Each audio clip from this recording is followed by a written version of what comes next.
Ladies and gents, boys and girls, welcome back.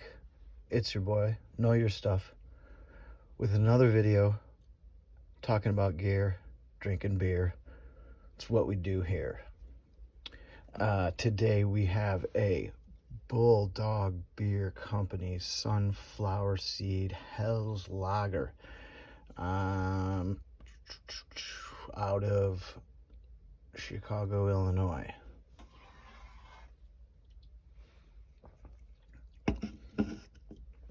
And the gear that we're talking about is going to be this Scout Leather Company tool roll and hex bit. Now, the whole circumstances of making this video has just gotten stranger and stranger over the last couple days, and let me explain. I'll show you in a minute, but this is the Scout leather tool roll, and inside is the driver. They've been around for years. I've had my eye on one for years. Wanted to get one, was just sort of waiting for the right time. And about 3 months ago, I decided that I was going to go forward with it and buy one. Partially because my set that I was using before, which is this Weehaw set, which has been great, but some of the bits were starting to get a little bit rounded off, and I was just looking for another piece of gear, and these had been tempting me for a long time. So I went on the site and I looked through all the stuff, and they had their stuff for sale, and it was very few items on the site. They had the brass, the copper, they had the tool roll, they had the Burnley version, which I'll go into in a second, and a couple other small things. That was really all that was on the site. And they also had a section called Wabi Sabi, and if I remember my Japanese correctly, joking, Wabi Sabi it has to do with finding the beauty in things that are flawed. And so basically this is their scratched and dented department where they sell goods that are not perfect. And I was excited. I was like, hey, cool, I will definitely get something that is not perfect and get a discount on it. So I went forward with it, and I purchased, and I've had it for about a month. And I wasn't really going to do a video about it because it's been around for a long time. People have been using it. But then there was so many things that I was enjoying about it, learning about it, that I thought, hey, there's a lot of content here for the video. So I decided I was going to make a video, and in the process of getting ready for that, I decided to go to their website.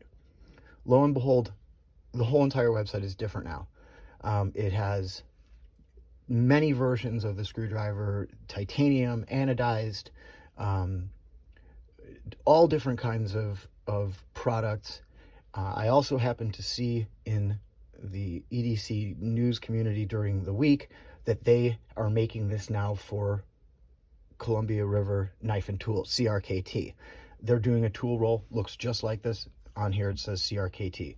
So I'm not sure what's going on, but what it seems like is that they're really sort of moving forward or making this product popular right now for some reason. Their website was really good looking, had tons of options, tons of new products. So almost too much to talk about in this video, but I'll go into some of it. So let's first of all, let's take a look at it in case you don't know what this is. So really nice leather tool with a brown and then a slightly tanner strap, one snap, and then these are rivets to hold the driver on the inside. So with one open, you can spread this guy open, and what you find are, it's very simple, 6 holes, 2 straps to hold the driver. Really, really simple, but really, really effective. So to talk a bit about price for a second.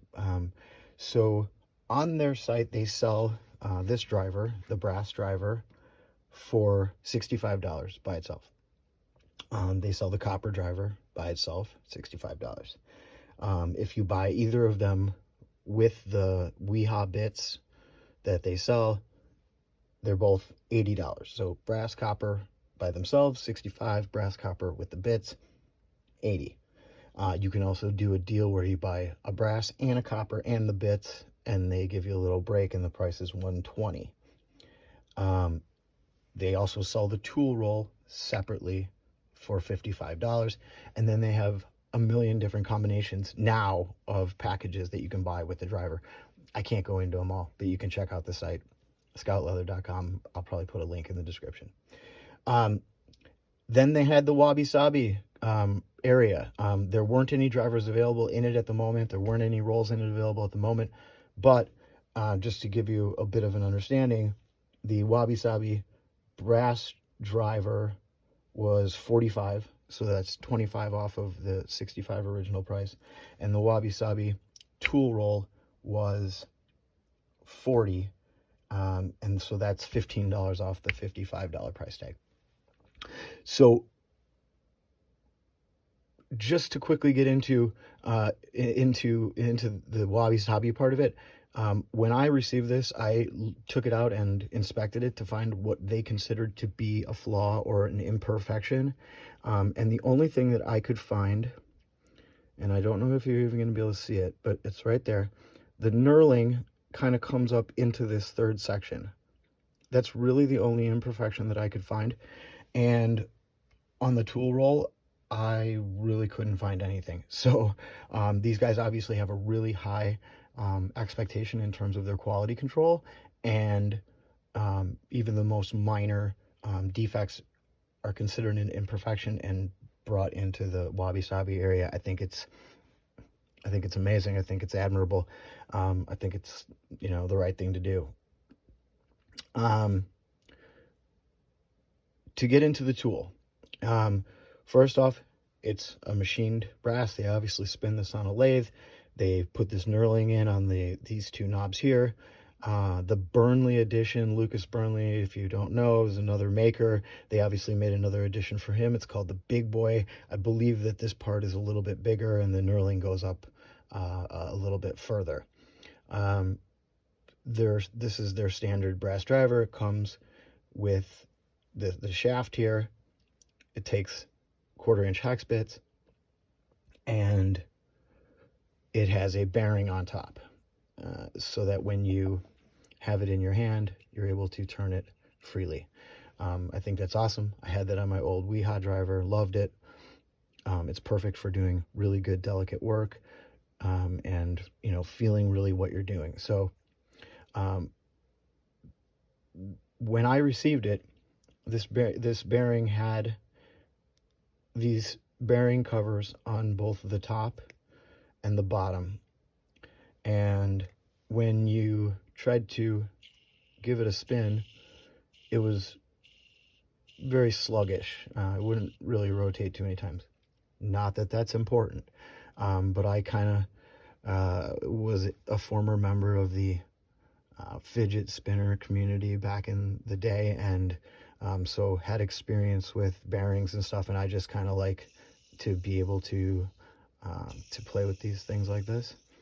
And so what I did was I removed the bearing, and I took the shields off, and I took the lubrication out of it, and now it is a bit of a fidget toy, as well as a really nice tool. I can go into how I did that if anybody's got any questions, but yeah, I found that was a pretty neat little trick, and having no lubrication in there really makes that bearing just kind of go on forever. So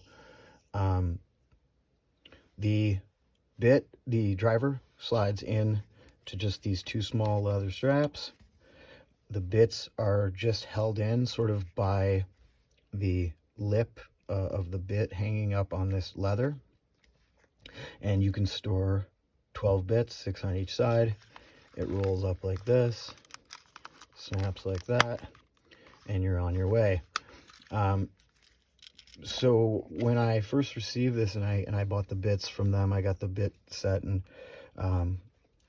I put in my 12 most favorite ones, my most common used ones, and I was pretty happy. And then I decided, maybe I'm going to get slick here and see if I can get more bits into this small space.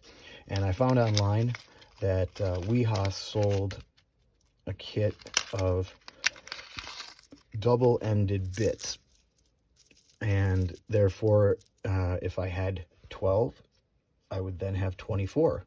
And so I thought, all right, I have figured out a way to get more capacity in here. Unfortunately, the bits will not stay inside of the leather holder well when they're this long. And even more critically, the bit is not far enough in that I would feel comfortable using it. It hooks up with the hex bit there, but not enough that I'd feel comfortable. So just so you know, if you're looking on using a double-ended bit, or looking to get more capacity, or trying to be slick like I was, at least as of this point, I haven't figured out a way to do that. But in general, that's kind of what I wanted to go over. A couple, like I said, it's a bit of a review, and it's a couple tips, a couple tricks in terms of, doing stuff to your bearing, or your choices of bits. But overall, I'm super happy with the product. I've been using it a lot. I find you have a lot of control. The only negative thing I would say is, if a screw is really in there good and it's got some Loctite on it, you don't have a ton of ability to turn, due to the fact that it's slender and you're only holding it with these two fingers, and this part rotates. So if you're really trying to get something unstuck, you're going to want something with a bit more leverage. But I'm finding that this is really good for precision work, and you can really feel, when you're getting a screw kind of snug down, and it's just a really nice level of control. It's a really good size, feels really good, and the bits fit in there very positively. There's a magnet at the bottom, and there's very little play. So overall, really happy I finally made the dive into this, because I've been wanting it for a long time. I don't know what the surge is in sudden popularity with them. Maybe they're trying to get this product out there, and I see why, because it's really a good product. So that's all I got for you today. If you got comments or questions, throw them down in the comments. I'm usually pretty good about replying to stuff. And if you like this kind of stuff, then you might want to subscribe so that you can see any other future videos that I put out. But other than that, have a good one, and we'll see you next time.